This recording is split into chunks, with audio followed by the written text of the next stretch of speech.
மத்தேயு அதிகாரம் 21. இயேசுவும் அவரது சீஷர்களும் எருசலேமை நெருங்கி வந்து கொண்டிருந்தார்கள்.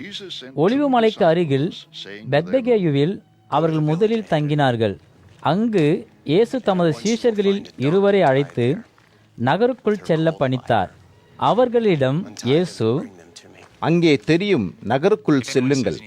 நீங்கள் நகருக்குள் நுழையும் பொழுதே கழுதை ஒன்றை கட்டி போட்டிருப்பதை காண்பீர்கள். அதனுடன் அதன் குட்டியையும் காண்பீர்கள். அவை 2ஐயும் அவிழ்த்து என்னிடம் கொண்டு வாருங்கள். யாரேனும் உங்களை, ஏன் கழுதைகளை கொண்டு செல்கிறீர்கள் என்று கேட்டால், அவர்களிடம், இக்கழுதைகள் ஆண்டவருக்கு தேவையாயிருக்கின்றன, விரைவில் இவைகளை திரும்பி அனுப்புவார் என சொல்லுங்கள் என்றார். தீர்க்கதரிசி கீழ்கண்டவாறு சொன்னதின் முழு பொருளும் விளங்கும்படி இது நடந்தேறியது. சொல்லுங்கள், சீயோன் நகர மக்களிடம், இப்பொழுது உங்கள் மன்னவன் உங்களிடம் வருகிறார். பணிவானவர் அவர் கழுதையின் மேல் வருகிறார். ஆம், அவர் கழுதை குட்டியின் மேல் வருகிறார். இயேசு சொன்னபடியே அவரது சீஷர்கள் செய்தார்கள். அவர்கள் கழுதையையும் அதன் குட்டியையும் இயேசுவிடம் கொண்டு வந்து அவற்றின் மேல் தங்கள் மேலாடைகளை போட்டார்கள். இயேசு அவற்றின் மேல் அமர்ந்து எருசலேம் நகர் செல்லும் பாதையில் பயணமானார். ஏராளமான மக்கள் வழியெங்கும் தங்கள் மேலாடைகளை வழியில் பரப்பினார்கள். மற்றவர்கள் மரக்கிளைகளை வெட்டி வழியில் பரப்பினார்கள். சிலர் இயேசுவுக்கு முன்னால் நடந்தார்கள், மற்றவர்கள் அவருக்கு பின்னே நடந்தார்கள். அவர்கள், தாவீதின் குமாரனே வாழ்க, கர்த்தரின் பெயரினால் வருகிறவரே வாழ்க, கர்த்தரால் ஆசீர்வதிக்கப்பட்டவரே வாழ்க, பரலோகத்தில் உள்ள தேவனே வாழ்க என்றனர்.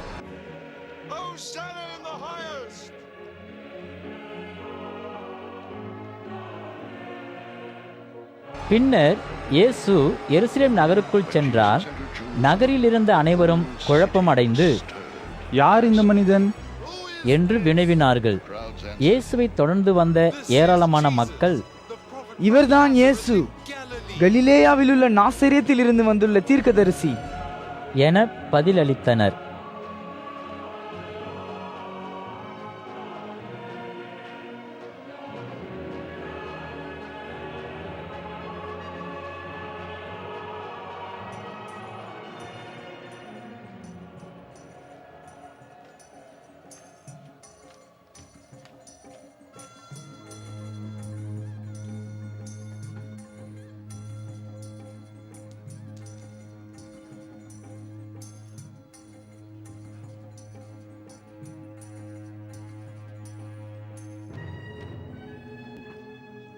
இயேசு ஆலயத்திற்குள் நுழைந்தார். அங்கு பொருட்களை விற்றுக்கொண்டும் வாங்கிக் கொண்டும் இருந்த அனைவரையும் வெளியேற்றினார். பல வகையான நாணயங்களை மாற்றிக்கொண்டிருந்தவர்களின் மேஜைகளை கவிழ்த்தார். புறாக்களை வியாபாரம் செய்து கொண்டிருந்தவர்களின் மேஜைகளையும் கவிழ்த்தார்.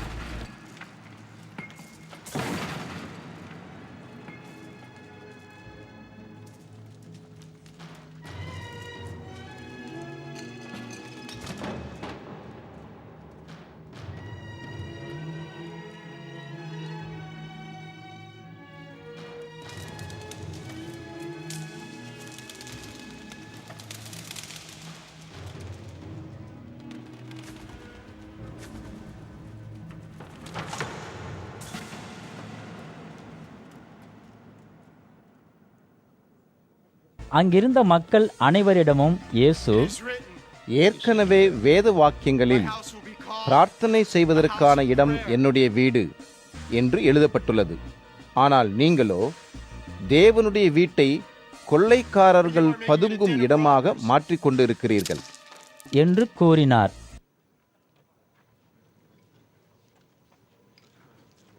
சில குருடர்களும் முடவர்களும் தேவாலயத்தில் இருந்த இயேசுவிடம் வந்தார்கள். அவர்கள் அனைவரையும் இயேசு குணப்படுத்தினார். தலைமை ஆசாரியர்களும் வேத பாரகர்களும் இயேசுவின் செயலை கண்டார்கள். இயேசு பெரும் செயல்களை செய்வதையும் பிள்ளைகள் அவரை புகழ்வதையும் கண்டார்கள். சிறு பிள்ளைகள் எல்லாரும், தாவீதின் குமாரனுக்கு ஓசன்னா தாவீதின் குமாரனுக்கு ஓசன்னா என்று சொல்லிக் கொண்டிருந்தார்கள். இவை அனைத்தும் ஆசாரியர்களையும் வேத பாரகர்களையும் கோபம் கொள்ளச் செய்தன.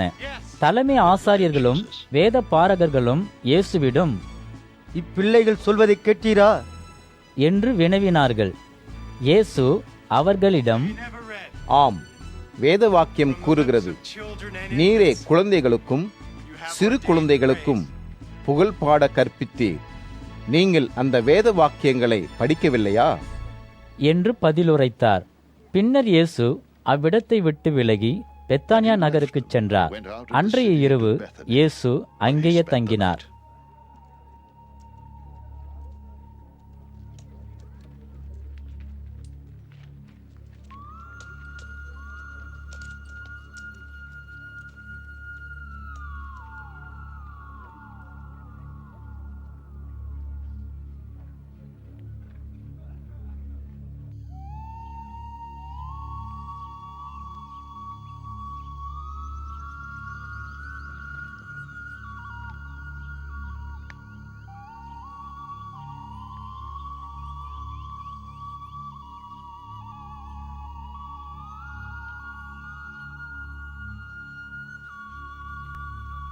மறுநாள் அதிகாலை இயேசு மீண்டும் நகருக்கு திரும்பிச் சென்று கொண்டிருந்தார்.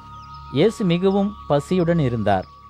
இயேசு சாலையோரம் அத்திமரம் ஒன்றைக் கண்டார். அத்திப்பழங்களை உண்பதற்காக அம்மரத்தின் அருகில் சென்றார். ஆனால் மரத்தில் பழம் எதுவும் இல்லை, வெறும் இலைகள் மட்டுமே இருந்தன. எனவே இயேசு மரத்தை நோக்கி, இனி ஒரு பொழுதும் உன்னிடம் பழம் உண்டாகாது என்று கூறினார். உடனே அம்மரம் உலர்ந்து பட்டு போனது. இதை கண்ட சீஷர்கள் மிகவும் வியப்புற்றனர். அவர்கள் இயேசுவிடம், எப்படி அத்திமரம் இவ்வளவு விரைவில் உலர்ந்து பட்டு போனது என்று கேட்டார்கள். இயேசு அவர்களிடம், நான் உங்களுக்கு உண்மையை கூறுகிறேன், நீங்களும் விசுவாசத்துடனும் சந்தேகிக்காமலும் இருந்தால் நான் இம்மரத்திற்கு செய்ததைப் போலவே உங்களாலும் செய்ய இயலும். மேலும் உங்களால் இன்னும் அதிகமாக சாதிக்க இயலும். இம்மலையை பார்த்து, மலையே போய் கடலில் விழு என்று நீங்கள் விசுவாசத்துடன் சொன்னால் அது நடக்கும். நீங்கள் நம்பிக்கையோடு பிரார்த்தனையில் வேண்டுகிற எதுவும் கிடைக்கும் என்று பதிலுரைத்தார். இயேசு தேவாலயத்திற்கு சென்றார். அவர் அங்கே போதனை செய்து கொண்டிருந்த பொழுது தலைமை ஆசாரியர்களும் மூத்த தலைவர்களும் அவரிடம் வந்தனர். அவர்கள் இயேசுவிடம், எங்களுக்கு சொல், இவைகளை செய்ய உனக்கு என்ன அதிகாரம் உள்ளது? உனக்கு யார் இந்த அதிகாரத்தை கொடுத்தது என்று வினவினார்கள். இயேசு அவர்களுக்கு, நானும் உங்களை ஒரு கேள்வி கேட்கிறேன். நீங்கள் எனக்கு பதில் சொன்னால் நானும் இவைகளை செய்ய என்ன அதிகாரம் பெற்றிருக்கிறேன் என்பதை கூறுகிறேன். யோவான் மக்களுக்கு கொடுத்த ஞானஸ்நானம் தேவனால் வந்ததா அல்லது மனிதரால் வந்ததா? சொல்லுங்கள் என்று மறுமொழி உரைத்தார். தலைமை ஆசாரியர்களும் தலைவர்களும் இயேசுவின் கேள்வியை குறித்து விவாதித்தனர். அவர்கள் தங்களுக்குள், யோவானின் ஞானஸ்நானம் தேவனால் ஆனது என்று நாம் கூறுவோமானால், இயேசு நம்மை பார்த்து, பின் ஏன் நீங்கள் யோவானை நம்பவில்லை என்று கேட்பார். மாறாக அது மனிதனால் ஆனது என்றால் மக்கள் நம் மீது கோபம் கொள்வார்கள். ஏனென்றால் மக்கள் அனைவரும் யோவானை ஒரு தீர்க்கதரிசி என்று நம்புகிறார்கள் என்று கூறிக்கொண்டார்கள். எனவே அவர்கள் இயேசுவிடம், யோவானின் அதிகாரம் எங்கிருந்து வந்தது என்பது எங்களுக்கு தெரியாது என்று கூறினார்கள். பின்பு இயேசு, அப்படி எனில் இவைகளை செய்வதற்கு எனக்கு என்ன அதிகாரம் இருக்கிறது என்பதையும் உங்களுக்கு சொல்ல மாட்டேன் என்று கூறினார். ஒரு மனிதனுக்கு 2 குமாரர்கள் இருந்தார்கள். அவன் தனது முதல் மகனிடம் சென்று, மகனே, இன்று என் திராட்சை தோட்டத்திற்கு சென்று வேலை செய் என்றான். அதற்கு அவன், போக முடியாது என்று பதிலளித்தான். ஆனால் பின்னர் அவனே தான் போய் வேலை செய்ய வேண்டும் என நினைத்தான். அவ்வாறே செய்தான். பின்னர் அத்தந்தை தனது மற்றொரு மகனிடம் சென்றான். அவனிடம், மகனே, இன்றைக்கு எனது திராட்சை தோட்டத்திற்கு சென்று வேலை செய் என்றான். அதற்கு அவனது குமாரன், சரி தந்தையே, நான் போய் வேலை செய்கிறேன் என்றான். ஆனால் அவன் வேலைக்கு செல்லவில்லை. 2 குமாரர்களில் யார் தனது தந்தைக்கு கீழ்ப்படிந்து நடந்தான் என்று இயேசு கேட்டார். யூத தலைவர்கள், மூத்த குமாரன் என்று பதில் சொன்னார்கள். அப்போது இயேசு, நான் உங்களுக்கு உண்மையை சொல்லுகிறேன், வரி வசூலிப்பவர்களும் வேசிகளும் தீயவர்கள் என்று நீங்கள் எண்ணுகிறீர்கள். ஆனால் அவர்கள் உங்களுக்கு முன்னரே பரலோக ராஜ்யத்திற்குள் நுழைவார்கள். வாழ்க்கையின் சரியான பாதையை உங்களுக்கு காட்டுவதற்காக யோவான் வந்தான். ஆனால் நீங்கள் யோவானை நம்பவில்லை. வரி வசூலிப்பவர்களும் வேசிகளும் யோவானை நம்பினார்கள். அவர்கள் யோவான் மீது நம்பிக்கை வைத்ததை நீங்கள் கண்டீர்கள், ஆனாலும் நீங்கள் மனந்திருந்தி யோவானை நம்பவில்லை என்றார். இந்த ஊமையை கேளுங்கள். ஒரு மனிதனுக்கு ஒரு தோட்டம் இருந்தது. அவன் அதில் திராட்சை பயிரிட்டான். தன் தோட்டத்தை சுற்றிலும் மதில் சுவர் எழுப்பி திராட்சை ரசம் சேகரிக்கும் குழியையும் வெட்டினான். பின் ஒரு கோபுரத்தையும் கட்டினான். பிறகு தோட்டத்தை சில விவசாயிகளுக்கு குத்தகைக்கு கொடுத்துவிட்டு ஒரு பயணம் மேற்கொண்டான். பின்னர் திராட்சை பழங்களை பறிக்க வேண்டிய காலம் வந்த பொழுது தனது வேலைக்காரர்களை குத்தகைக்காரர்களிடம் விளைச்சலில் தனது பங்கை வாங்கி வர அனுப்பினான். ஆனால் அவ்விவசாயிகளோ வேலைக்காரர்களை பிடித்து அவர்களில் ஒருவனை அடித்து விட்டார்கள். மற்றொரு வேலைக்காரனை கொன்றார்கள். மற்றொரு வேலைக்காரனை கல்லால் அடித்து கொன்றார்கள். எனவே தோட்டத்து சொந்தக்காரன் மேலும் சில வேலைக்காரர்களை அனுப்பினான். முதலில் அனுப்பிய ஆட்களை விட அதிக எண்ணிக்கையில் இப்பொழுது ஆட்களை அனுப்பினான். ஆனால் குத்தகை எடுத்த விவசாயிகள் முதலில் செய்தது போலவே இம்முறையும் செய்தார்கள். ஆகவே தோட்டக்காரன் தன் குமாரனை அனுப்ப முடிவு செய்தான். விவசாயிகள் என் குமாரனுக்கு மதிப்பு கொடுப்பார்கள் என்று அவன் நினைத்தான். ஆனால் குமாரனை கண்ட விவசாயிகள் தங்களுக்குள், இவன் நில சொந்தக்காரனின் குமாரன், நிலம் இவனுக்கே சொந்தமாகும், நாம் இவனை கொன்றால் நிலம் நமக்கு சொந்தமாகிவிடும் என்று பேசிக் கொண்டனர்.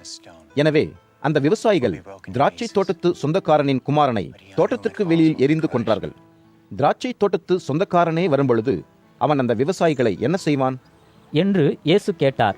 அதற்கு யூத ஆசாரியர்களும் தலைவர்களும், அவன் நிச்சயம் அந்த தீயவர்களை கொள்வான், பின் தனது நிலத்தை மற்றவர்களுக்கு குத்தகைக்கு விடுவான். அதாவது அறுவடை காலத்தில் தனக்கு சேர வேண்டிய பங்கை தனக்கு அளிக்கும் விவசாயிகளுக்கு குத்தகைக்கு விடுவான் என்றனர். இயேசு அவர்களுக்கு கூறினார், நீங்கள் வேத வாக்கியங்களில் கட்டாயம் படித்திருப்பீர்கள், கட்டிடம் கட்டியவள் விரும்பாத கல்லே மூளை கல்லாயிற்று, இது கர்த்தரின் செயல், நமக்கு வியப்பானது.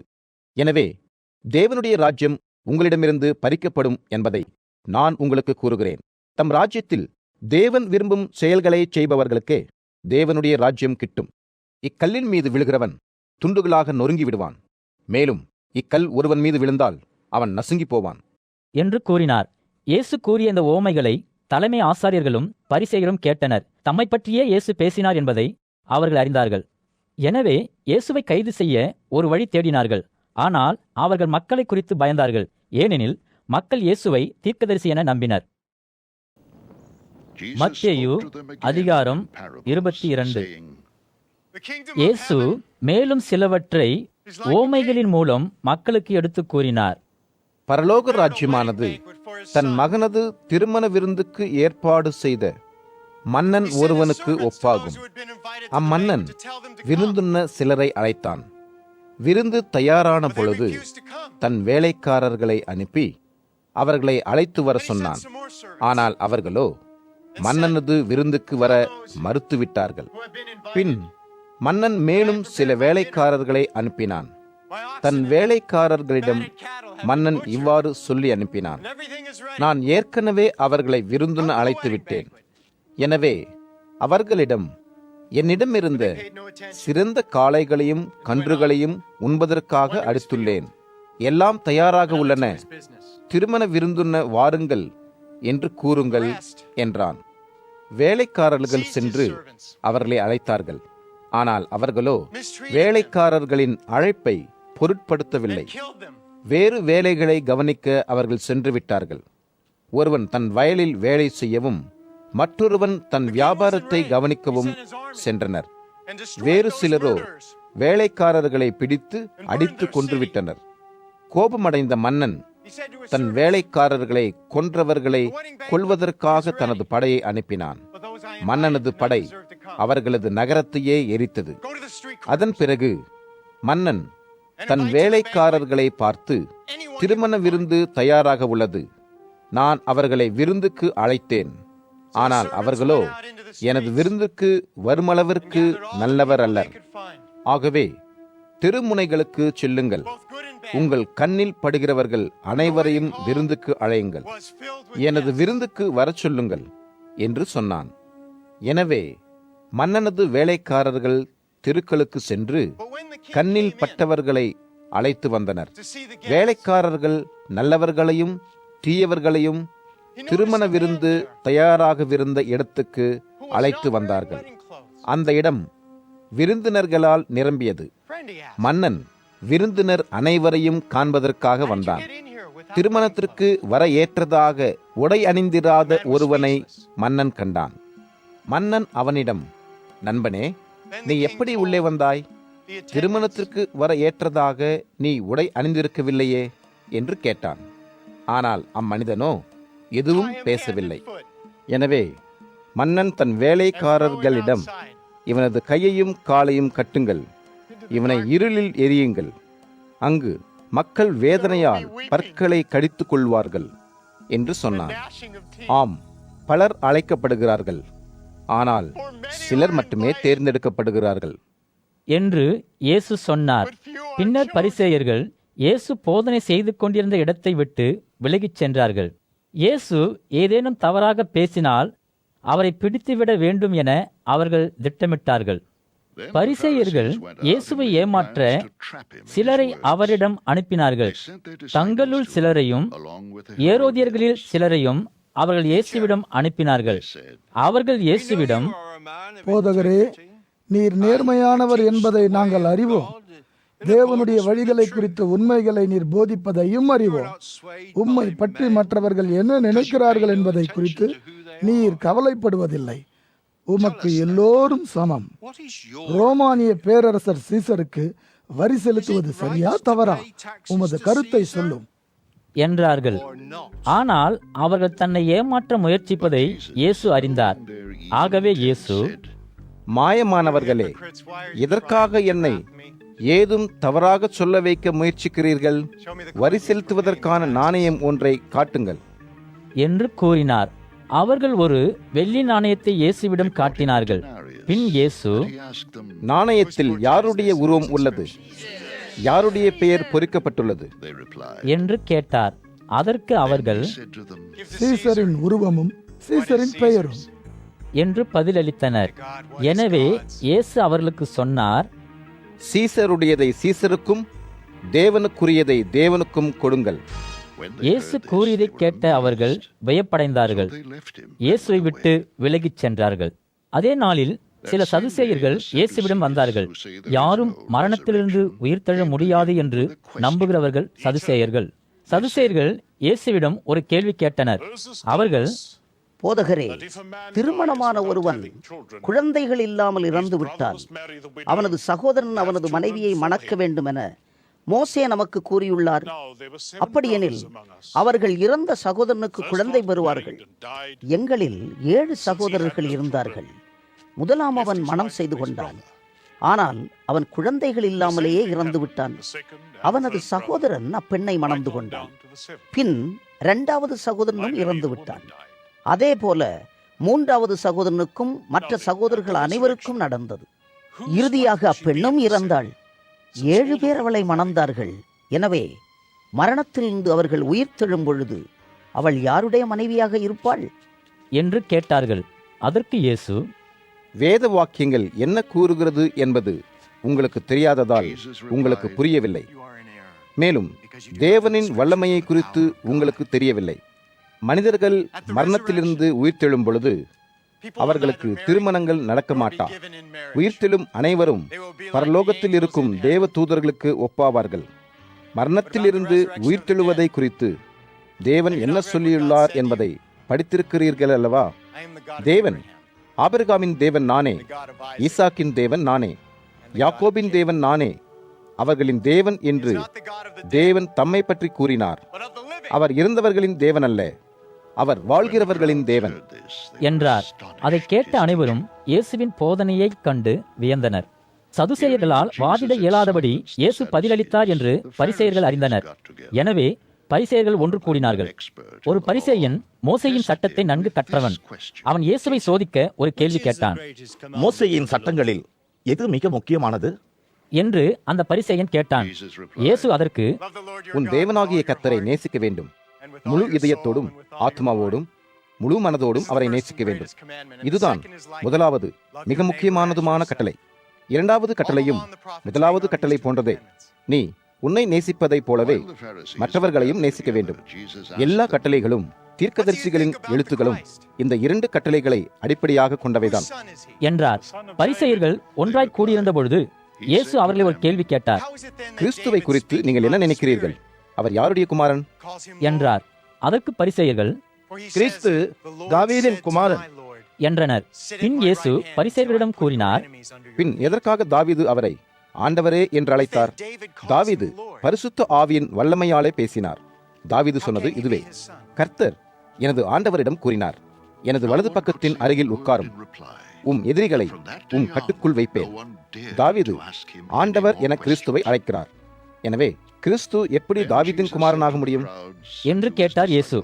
பரிசேயர்கள் ஒருவராலும் இயேசுவின் கேள்விகளுக்கு பதில் கூற முடியவில்லை. அந்த நாளிலிருந்து இயேசுவை ஏமாற்றி கேள்வி கேட்க முயற்சி செய்யும் துணிவு யாருக்கும் வரவில்லை. மத்தேயு அதிகாரம் 23. பின் இயேசு மக்களையும் தம் சீஷர்களையும் பார்த்து பேசலானார்.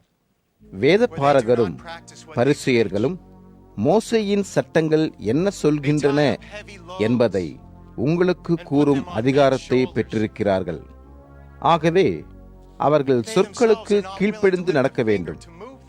அவர்கள் செய்ய சொல்கிறவற்றை நீங்கள் செய்ய வேண்டும். ஆனால் அவர்களின் வாழ்க்கை நீங்கள் பின்பற்றத்தக்கதல்ல. அவர்கள் உங்களுக்கு உபதேசிக்கிறார்கள், ஆனால் அவர்கள் அதன்படி நடப்பதில்லை. மக்கள் பின்பற்றி நடப்பதற்கு கடினமான சட்டங்களை ஏற்படுத்துகிறார்கள். மற்றவர்கள் அவற்றை பின்பற்றுமாறு மிகவும் வற்புறுத்துகின்றனர். ஆனால் அச்சட்டங்களில் யாதொன்றையும் தாங்கள் பின்பற்ற முயலுவதில்லை. அவர்கள் நற்செயல்களை செய்வதற்கான ஒரே காரணம் மற்றவர்கள் அவற்றை காண வேண்டும் என்பதே. அவர்கள் வேத வாக்கியங்களில் வாசகங்களை கொண்ட தோல் பைகளை அணிந்து செல்கிறார்கள். அவற்றை மேலும் மேலும் பெரிதாக்கிக் கொண்டே இருக்கிறார்கள். மேலும் மக்கள் காணும்படியாக பிரார்த்தனைக்கான சிறப்பு உடையை மிக நீண்டதாக அணிகிறார்கள். அத்தகைய பரிசேயர்களும் வேதபாரகர்களும் விருந்துகளின் போது முக்கியமான இருக்கைகளில் அமர விரும்புகிறார்கள். மேலும் ஜெப ஆலயங்களில் முக்கியமான இருக்கைகளில் அமர விரும்புகிறார்கள். கடைவீதிகளில் மக்கள் தங்களுக்கு மரியாதை செய்யவும் மக்கள் தங்களை போதகரே என அழைக்கவும் விரும்புகிறார்கள். ஆனால் நீங்கள் போதகர் என அழைக்கப்படக்கூடாது. ஏனென்றால் நீங்கள் அனைவரும் சகோதர சகோதரிகள். உங்களுக்கு ஒரு போதகரே உண்டு. மேலும் பூமியில் உள்ள எவரையும் தந்தையே என அழைக்காதீர்கள். உங்களுக்கு ஒருவரே தந்தை, அவர் பரலோகத்தில் உள்ளார். நீங்கள் எஜமானே என்றும் அழைக்கப்படக்கூடாது. ஏனென்றால் உங்கள் எஜமான் ஒருவர் மட்டுமே, அவர்தான் கிறிஸ்து. உங்களுக்கு வேலைக்காரனைப் போல ஊழியம் செய்கிறவனே உங்களில் பெரியவன். தன்னை மற்றவரிலும் உயர்த்துகிறவன் தாழ்த்தப்படுவான், தன்னைத்தான் தாழ்த்துகிறவன் உயர்த்தப்படுவான். வேதபாரகர்களே, பரிசேயர்களே, உங்களுக்கு கேடு காலம். நீங்கள் மாயமானவர்கள். பரலோக ராஜ்யத்தின் நுழைவாயிலை நீங்கள் அடைக்கிறீர்கள். நீங்களும் நுழைவதில்லை, நுழைய முயற்சிக்கும் மற்றவர்களையும் தடுக்கிறீர்கள். வேதபாரகர்களே, பரிசேயர்களே, உங்களுக்கு கேடு வரும். நீங்கள் மாயமானவர்கள். கடல் கடந்தும் பல நாடுகளில் பயணம் செய்தும் உங்களுக்கு ஒரு சீஷனை தேடுகிறீர்கள். நீங்கள் அவனை கண்டடைந்து அவனை உங்களை விட மோசமானவனாக மாற்றுகிறீர்கள். மேலும் நரகத்திற்குரிய நீங்கள் மிகவும் பொல்லாதவர்களே. வேதபாரகர்களே, பரிசேயர்களே, உங்களுக்கு கேடு வரும். மற்றவர்களை வழிநடத்தும் நீங்கள் குருடர்கள். நீங்கள் கூறுகிறீர்கள், ஒருவன் தேவாலயத்தின் பெயரால் சத்தியம் செய்தால் அதனால் ஒன்றுமில்லை. ஆனால் தேவாலயத்தில் உள்ள தங்கத்தின் பெயராலே சத்தியம் செய்தால் அவன் அதை காப்பாற்ற வேண்டும். நீங்கள் அறிவற்ற குருடர்கள். தங்கம் பெரிதா, தேவாலயம் பெரிதா? தங்கத்தை பரிசுத்தமாக்குவது தேவாலயமே. எனவே தேவாலயமே பெரியது. மேலும் நீங்கள் கூறுகிறீர்கள், ஒருவன் தேவாலயத்திலுள்ள பலிபீடத்தின் பெயரால் சத்தியம் செய்தால் அதனால் ஒன்றுமில்லை. ஆனால் ஒருவன் பலிபீடத்தில் உள்ள பலிப்பொருளின் பெயரால் சத்தியம் செய்தால் அவன் அதை காப்பாற்ற வேண்டும். நீங்கள் குருடர்கள். உங்களுக்கு எதுவும் புரிவதில்லை. படைத்த பொருள் பெரிதா, பலிபீடம் பெரிதா? படைத்த பொருளை பரிசுத்தப்படுத்துவது பலிபீடமே. ஆகவே பலிபீடமே பெரியது. பலிபீடத்தின் பெயராலே சத்தியம் செய்கிறவன் உண்மையில் பலிபீடத்தையும் அதிலுள்ள அனைத்து பொருளையும் பயன்படுத்துகிறான். மேலும் தேவாலயத்தின் பெயரால் சத்தியம் செய்கிறவன் உண்மையில் தேவாலயத்தையும் அதில் வாசம் செய்பவரையும் பயன்படுத்துகிறான். பரலோகத்தின் பெயரால் சத்தியம் செய்கிறவன் தேவனின் அரியாசனத்தின் பெயராலும் அதில் அமர்கிறவரின் பெயராலும் சத்தியம் செய்கிறான். வேதபாரகர்களே, பரிசேயர்களே, உங்களுக்கு கேடு வரும். நீங்கள் மாயமானவர்கள். உங்கள் உடைமைகள் அனைத்திலும் 10% கர்த்தருக்கு காணிக்கையாக்குகிறீர்கள், புதினா, வெந்தயம் மற்றும் சீரகத்திலும் கூட. ஆனால் கட்டளைகளில் மிக முக்கியமானவற்றை நீங்கள் பின்பற்றுவதில்லை. அதாவது நியாயமாகவும் கருணையுடனும் நேர்மையாகவும் விளங்க வேண்டும் என்பதை விட்டுவிடுகிறீர்கள். இவைகளே நீங்கள் செய்ய வேண்டிய முக்கிய செயல்கள். மேலும் மற்ற நற்செயல்களையும் தொடர்ந்து செய்து வர வேண்டும். நீங்கள் மற்றவர்களை வழிநடத்துகிறீர்கள், ஆனால் நீங்களோ குருடர்கள். பானத்திலிருந்து ஒரு சிறு ஈயை எடுத்து எறிந்துவிட்டு ஒட்டகத்தை விழுங்குகிறவனை போன்றவர்கள் நீங்கள். வேதபாரகர்களே, பரிசேயர்களே, நீங்கள் மாயமானவர்கள். உங்கள் கோப்பைகளையும் பாத்திரங்களையும் வெளிப்புறம் நன்கு கழுவுகிறீர்கள், ஆனால் அவற்றின் உள்ளே நீங்கள் மற்றவர்களை ஏமாற்றி உங்கள் விருப்பத்தின்படி சேர்த்த பொருட்களால் நிரம்பியுள்ளது. பரிசேயர்களே, நீங்கள் குருடர்கள். முதலில் கோப்பையின் உள்ளே சுத்தம் செய்யுங்கள், பின் கோப்பையின் வெளிப்புறம் உண்மையிலேயே சுத்தமாகும். வேதபாரகர்களே, பரிசேயர்களே, உங்களுக்கு கேடு வரும். நீங்கள் மாயமானவர்கள். நீங்கள் வெள்ளையடிக்கப்பட்ட கல்லறைகளை போன்றவர்கள். அக்கல்லறைகளின் வெளிப்புறம் நன்றாக இருக்கிறது, ஆனால் உள்ளே முழுவதும் இறந்தவர்களின் எலும்புகளும் அசுத்தங்கள் பலவும் இருக்கின்றன. அதே போலத்தான் நீங்களும். உங்களை காண்கிறவர்கள் உங்களை நல்லவர்கள் என்று நினைக்கிறார்கள், ஆனால் உள்ளுக்குள் நீங்கள் மாயமும் தீமையும் நிறைந்தவர்கள். வேதபாரகர்களே, பரிசேயர்களே, உங்களுக்கு கேடு வரும். நீங்கள் மிகவும் மாயமானவர்கள். நீங்கள் தீர்க்கதரிசிகளுக்கு கல்லறை கட்டுகிறீர்கள், நல்லவர்களின் கல்லறைகளுக்கு பெருமை சேர்க்கிறீர்கள். மேலும் நீங்கள், நாங்கள் எங்கள் முன்னோர்களின் காலத்தில் வாழ்ந்திருந்தால் இத்தீர்க்கதரிசிகளை கொல்ல அவர்களுக்கு துணை போயிருக்க மாட்டோம் என்று கூறுகிறீர்கள். அத்தீர்க்கதரிசிகளை கொன்றவர்களின் வழிவந்தவர்கள் நீங்கள் என்பதை நிரூபணம் செய்கிறீர்கள். உங்கள் முன்னோர்கள் தொடங்கி வைத்த பாவத்தை நீங்கள் முடித்து வைப்பீர்கள். நீங்கள் பாம்புகள், கொடிய விஷம் கொண்ட பாம்பு கூட்டத்தில் தோன்றியவர்கள். நீங்கள் தேவனிடமிருந்து நீங்கள் தப்ப முடியாது. நீங்கள் அனைவரும் குற்றவாளிகள் என நிரூபிக்கப்பட்டு நரகத்திற்கு செல்வீர்கள். ஆகவே நான் உங்களுக்கு இதை சொல்லிக் கொள்கிறேன். தீர்க்கதரிசிகளையும் ஞானிகளையும் போதகர்களையும் உங்களிடம் அனுப்புகிறேன். நீங்கள் அவர்களில் சிலரை சாகடிப்பீர்கள், சிலரை சிலுவையில் அறைவீர்கள், சிலரை ஜெப ஆலயங்களில் கட்டி வைத்து அடிப்பீர்கள், அவர்களை நகருக்கு நகர் துரத்தி செல்வீர்கள். ஆகவே நேர்மையான வாழ்வை நடத்திய சிலரை கொன்ற குற்றத்திற்கு நீங்கள் ஆளாவீர்கள். நல்லவனான ஆபேல் முதல் சகரியா ஆகியோரை கொன்ற பழிக்கும் உட்படுவீர்கள். ஆபேல் முதல் பரகியாவின் குமாரனும் ஆலயத்திற்கும் பலிபீடத்திற்கும் இடையில் கொல்லப்பட்டவனான சகரியா வரையில் வாழ்ந்த நல்லவர்களை கொன்ற பழிக்கும் ஆளாவீர்கள். நான் உண்மையை சொல்கிறேன், இவை அனைத்தும் தற்பொழுது வாழும் உங்களுக்கு உண்டாகும். எருசலேமே, எருசலேமே, நீ தீர்க்கதரிசிகளை கொல்கின்றாய். தேவன் உன்னிடம் அனுப்பியவர்களை கற்களால் அடித்துக் கொள்கிறாய். பற்பல முறை உன் மக்களுக்கு உதவ நான் விரும்பினேன். ஒரு கோழி தன் குஞ்சுகளை தன் இறக்கைகளுக்கு கீழே சேர்த்து கொள்வதைப் போல நானும் உன் மக்களை ஒன்று சேர்க்க நினைத்தேன். ஆனால் நீயோ அதை செய்ய என்னை விடவில்லை. இப்பொழுதோ உன் வீடு முற்றிலும் வெறுமையடையும். நான் உனக்கு உண்மையை சொல்கிறேன், கர்த்தரின் பெயராலே வருகிறவருக்கு தேவரின் ஆசீர்வாதம் கிடைக்கட்டும். அவர் வரவு நல்வரவு என்று நீ கூறுகிற வரைக்கும் நீ என்னை காணமாட்டாய் என்று இயேசு கூறினார்.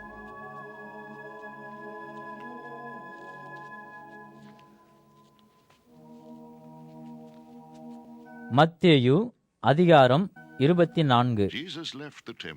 இயேசு தேவாலயத்தை விட்டு சென்று கொண்டிருந்தார். அவரது சீஷர்கள் அவர் அருகில் வந்து தேவாலயத்தின் கட்டிடங்களை காட்டினார்கள். இயேசு சீஷர்களை நோக்கி, இந்த கட்டிடங்களை பார்த்தீர்களா? உங்களுக்கு உண்மையை சொல்லுகிறேன், இக்கட்டிடங்கள் அனைத்தும் நாசமாக்கப்படும். ஒவ்வொரு கல்லும் கீழே தள்ளப்படும், ஒரு கல் இன்னொரு கல் மீது இராதபடி ஆகும் என்று கூறினார்.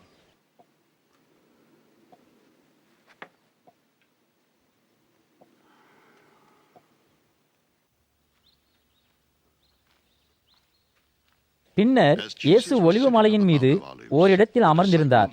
இயேசுவுடன் தனிமையில் இருக்க வந்த சீஷர்கள் அவரிடம், இவை எப்பொழுது நடக்கும் என்று எங்களுக்கு கூறுங்கள்.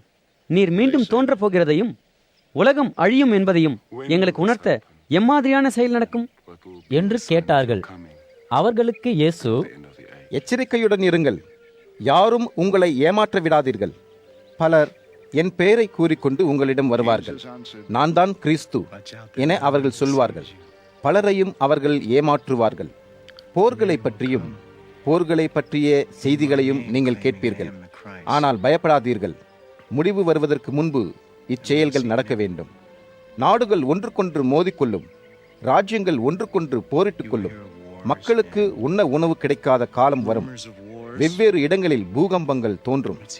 இவை அனைத்தும் பிரசவ வேதனையின் தொடக்கம் போன்றவை என்று பதில் கூறினார். பின்னர் மக்கள் உங்களை மோசமாக நடத்துவார்கள். துன்புறுத்தப்படவும் கொல்லப்படவும் ஆட்சியாளர்களிடம் உங்களை ஒப்படைப்பார்கள். அனைவரும் உங்களை வெறுப்பர். நீங்கள் என் மீது நம்பிக்கை கொண்டுள்ளதால் இவை அனைத்தும் உங்களுக்கு நிகழும். அக்காலகட்டத்தில் பலர் தாம் கொண்ட விசுவாசத்தை இழப்பார்கள். அவர்கள் ஒருவருக்கு எதிராக ஒருவர் திரும்பி ஒருவரை ஒருவர் வெறுப்பார்கள். பல போலி தீர்க்கதரிசிகள் வருவார்கள். மக்களை தவறானவற்றின் மீது நம்பிக்கை கொள்ள செய்வார்கள். உலகில் மேலும் மேலும் தீமைகள் ஏற்படும். ஆகவே பலர் அன்பு செலுத்துவதையே நிறுத்திவிடுவார்கள். ஆனால் தொடர்ந்து இறுதி வரை உறுதியாய் இருப்பவர்களே ரட்சிக்கப்படுவார்கள். தேவனுடைய ராஜ்யத்தை பற்றிய நற்செய்திகள் உலகம் முழுவதும் பிரசங்கிக்கப்படும். அது ஒவ்வொரு தேசத்திற்கும் சொல்லப்படும். அதன் பின்பே முடிவு வரும். அழிவை ஏற்படுத்துகிற கொடிய காரியத்தை பற்றி தீர்க்கதரிசி தானியேல் கூறியுள்ளார். இக்கொடியதை தேவாலயத்தில் நின்றிருக்க நீங்கள் காண்பீர்கள். அந்நேரத்தில் யூதேயாவில் வசிப்பவர்கள் மலைகளுக்கு ஓடிவிட வேண்டும். கொஞ்சம் கூட நேரத்தை வீணாக்காமல் ஓடிவிட வேண்டும். வீட்டின் கூரையின் மீது இருப்பவன் வீட்டிலுள்ள பொருட்களை வெளியே எடுப்பதற்காக கீழே இறங்கக்கூடாது. வயலில் வேலை செய்து கொண்டிருக்கிறவன் தன் மேலாடையை எடுக்க திரும்பி வீட்டிற்கு செல்லக்கூடாது. கர்ப்பிணிகளுக்கும் கை குழந்தையுடைய பெண்களுக்கும் மோசமான காலம் அது. இச்செயல்கள் நடந்து நீங்கள் தப்பிச் செல்லும் நாள் ஓய்வு நாளாகவோ குளிர்காலமாகவோ இருக்காதிருக்க பிரார்த்தியுங்கள். ஏனென்றால் அக்காலத்தில் துன்பங்கள் அதிகரிக்கும். உலகம் தோன்றிய நாள் முதலாக இல்லாத அளவிற்கு அப்பொழுது துன்பங்கள் ஏற்படும். அதைவிட மோசமானது பிற்காலத்தில் ஏற்படாது. அக்கொடிய காலத்தை குறுகியதாக்க தேவன் முடிவு செய்துள்ளார். அவ்வாறு குறுகியதாகாவிடில் பின் ஒருவரும் உயிர் பிழைத்திருக்க முடியாது. ஆனால் தான் தேர்ந்தெடுத்தவர்களுக்கு உதவ தேவன் அக்கொடிய காலத்தை குறுகியதாக்குவார். அப்போது ஒரு சிலர் உங்களிடம், அங்கே பார், கிறிஸ்து என்று சொல்லக்கூடும். அல்லது வேறு சிலர், இயேசு இங்கே இருக்கிறார் என்று சொல்லக்கூடும். ஆனால் அவர்களை நம்பாதீர்கள். கள்ள கிறிஸ்துகளும் கள்ள தீர்க்கதரிசிகளும் தோன்றி மகத்தான செயல்களையும் அதிசயங்களையும் செய்வார்கள். அவற்றை அவர்கள் தேவன் தேர்ந்தெடுத்தவர்களிடம் செய்து காட்டுவார்கள். முடிந்தால் தேவனுடைய மக்களை ஏமாற்ற அவர்கள் முயற்சிப்பார்கள். ஆனால் அவை நடப்பதற்கு முன்பே நான் உங்களை எச்சரிக்கிறேன். கிறிஸ்து வனாந்தரத்தில் இருக்கிறார் என்று யாரேனும் ஒருவன் உங்களிடம் சொல்லக்கூடும். அதை நம்பி நீங்கள் வனாந்தரத்துக்கு கிறிஸ்துவை தேடி செல்லாதீர்கள். வேறொருவன் கிறிஸ்து அந்த அறையில் இருக்கிறார் என்று சொல்லக்கூடும். ஆனால் அதை நம்பாதீர்கள். மனிதகுமாரன் தோன்றும் பொழுது யாவரும் அவரை காண இயலும். வானில் தோன்றும் மின்னலைப் போல எல்லோரும் அதை பார்க்க இயலும். கழுகுகள் வட்டமிடும் இடத்தில் பிணம் இருப்பதை நீங்கள் அறிவது போல எனது வருகை நன்கு புலப்படும். அந்த நாட்களின் துன்பம் தீர்ந்தவுடன் கீழ்கண்டது நடக்கும். சூரியன் இருளாக மாறும், சந்திரன் ஒளியை கொடுக்காது, வானிலிருந்து நட்சத்திரங்கள் உதிரும், வானில் அனைத்தும் மாறும். அப்பொழுது மனிதகுமாரனின் வருகையை அறிவிக்கும் அடையாளம் வானில் தெரியும். உலகில் உள்ள மனிதர்கள் அனைவரும் கதறுவார்கள். வானத்து மேகங்களின் மீது மனிதகுமாரன் வருவதை காண்பார்கள்.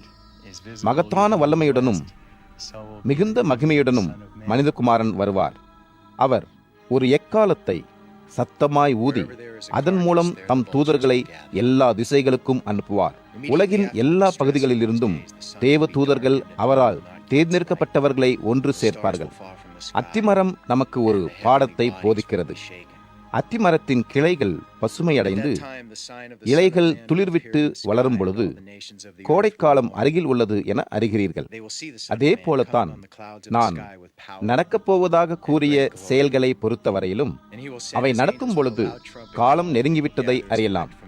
நான் உண்மையை சொல்கிறேன், இன்றைய மனிதர்கள் வாழும் காலத்திலேயே அவை அனைத்தும் நடக்கும். உலகம் முழுவதும் வானமும் பூமியும் உள்ளாக அழியும், ஆனால் எனது வார்த்தைகள் அழியாது. அந்த நேரம் அல்லது நாள் எப்பொழுது வரும் என்பது யாருக்கும் தெரியாது. பரலோகத்தில் இருக்கும் தேவகுமாரனும் தேவ தூதர்களும் கூட அதை அறிய மாட்டார்கள். பிதாவானவர் மட்டுமே அறிவார். நோவாவின் காலத்தில் நடந்ததைப் போலவே மனிதகுமாரன் வரும்போதும் நடக்கும். நோவாவின் காலத்தில் வெள்ளம் வரும் முன்னர் மக்கள் குடித்துக் கொண்டும் சாப்பிட்டுக் கொண்டும் இருந்தார்கள். மக்கள் தம் பிள்ளைகளின் திருமணங்களை நடத்தி கொண்டிருந்தார்கள். நோவா கப்பலில் ஏறுகிற வரைக்கும் மக்கள் அவற்றை செய்து கொண்டிருந்தார்கள். நடந்து கொண்டிருந்ததை அம்மக்களில் யாரும் அறிந்திருக்கவில்லை. பின்னர் வெள்ளம் வந்து அவர்கள் அனைவரையும் அழித்து போட்டது. அதை போலவே மனிதகுமாரன் வரும்பொழுதும் நடக்கும். 2 ஆண்கள் வயலில் வேலை செய்து கொண்டிருக்க ஒருவன் விடப்பட்டு மற்றவன் எடுத்து செல்லப்படுவான். எந்திரத்தில் மாவு அரைத்துக் கொண்டிருக்கும் பெண்கள் இருவரில் ஒருத்தி விடப்பட்டு மற்றவள் கொண்டு செல்லப்படுவாள். ஆகவே எப்பொழுதும் ஆயத்தமாக இருங்கள்.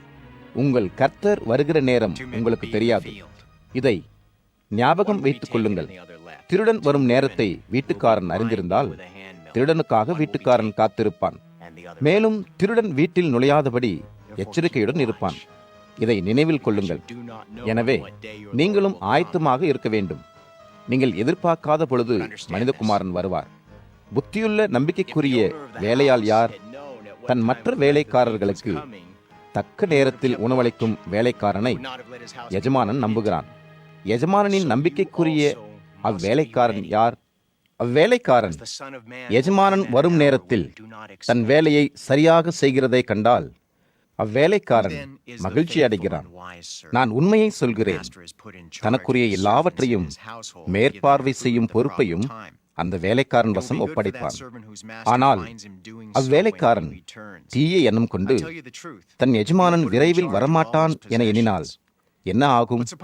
உடன் வேலைக்காரர்களை எல்லாம் அடித்து உதைத்து எல்லா உணவையும் உண்டுவிட்டு தன்னை போன்றவர்களுடன் உண்டு குடிக்க முனைவான். அவன் எதிர்பாராத நேரத்தில் எஜமானன் வருவான். பின்னர் அவ்வேலைக்காரனை தண்டிப்பான். மாயமானவர்களின் இடத்திற்கு அவனை அனுப்பி வைப்பான். அங்கே உள்ளவர்கள் கூக்குரலிட்டுக் கொண்டு வேதனையினால் பற்களை கடித்துக் கொண்டிருப்பார்கள்.